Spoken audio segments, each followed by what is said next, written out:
Je suis le général Baldi, je commande les écoles militaires de Bourges et je vais vous parler d'abord de Sainte-Jeanne, parce que pour comprendre l'histoire de l'enclos, il faut comprendre qui était Sainte-Jeanne. Alors Sainte-Jeanne, elle est née le 23 avril 1464 à Nogent-le-Rotrou.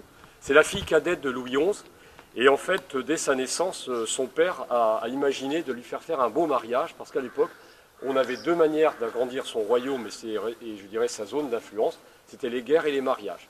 Les mariages coûtent beaucoup moins cher que les guerres, donc on privilégie les mariages. Alors contrairement à tout ce qu'on a pu écrire et que je vois encore écrire aujourd'hui, Jeanne avait un très joli visage.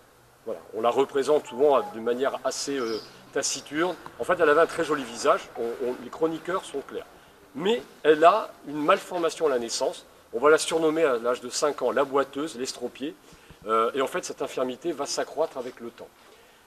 En 1469, elle a donc 5 ans, elle quitte la cour, parce que son père ne veut plus la voir, du fait de, je dirais, de son petit problème physique. Et les médecins de l'époque, en tout cas le médecin qui a pu la voir, avec les connaissances de l'époque, nous renseigne en disant qu'elle avait une épaule beaucoup plus basse que l'autre, et elle va se voûter. Et les représentations qu'on a de Jeanne de France, où on la voit resserrée, collent à la réalité historique. Ça a deux conséquences pour elle, malheureusement. C'est qu'on considère que donc comme femme de roi, elle ne pourra pas porter des enfants, ou en tout cas ne portera pas des enfants viables. Donc d'emblée, on sait qu'elle n'assurera pas la continuité de la lignée. Et en 1476, elle est mariée à l'âge de 12 ans, donc au futur Louis XII, son cousin. Donc c'est compliqué à l'époque.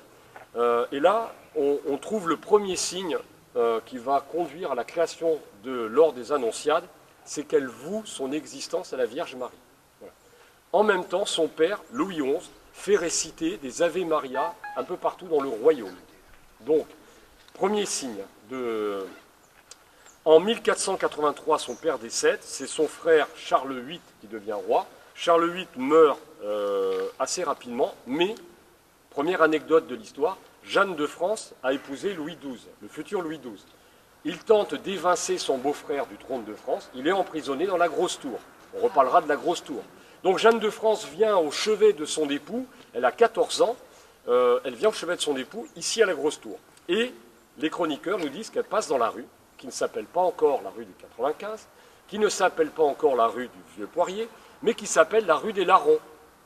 Bon, le 7 avril 1498, Charles VIII meurt accidentellement. Et donc Louis XII accède au trône. Donc le 7 avril, elle est reine de France. Elle va rester reine de France 9 mois. Et elle est répudiée le 26 décembre. Alors, pour ceux qui sont curieux, vous avez au tribunal de Bourges les minutes et aux archives, les minutes de son procès.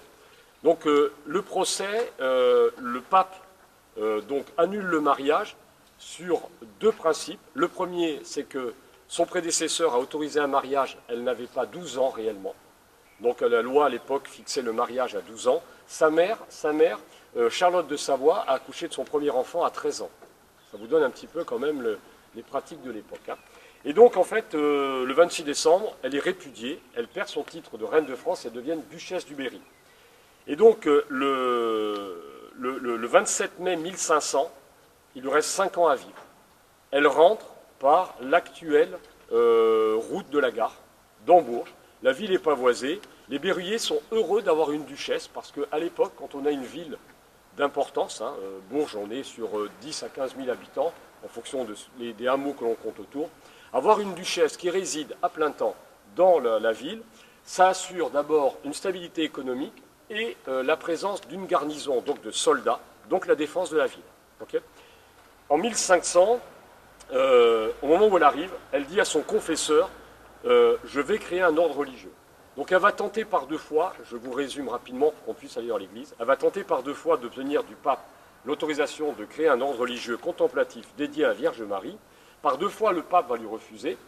Et lorsque son confesseur va quitter Rome pour la deuxième fois, alors qu'il a porté la demande, ce qu'on pourrait considérer aujourd'hui comme être le gardien de la théologie, qui est un archevêque, a une vision la nuit, où la Vierge Marie lui parle et lui dit il faut créer un ordre religieux à Bourges. Donc, c'est parti. Le confesseur repart avec les documents. L'affaire est entendue.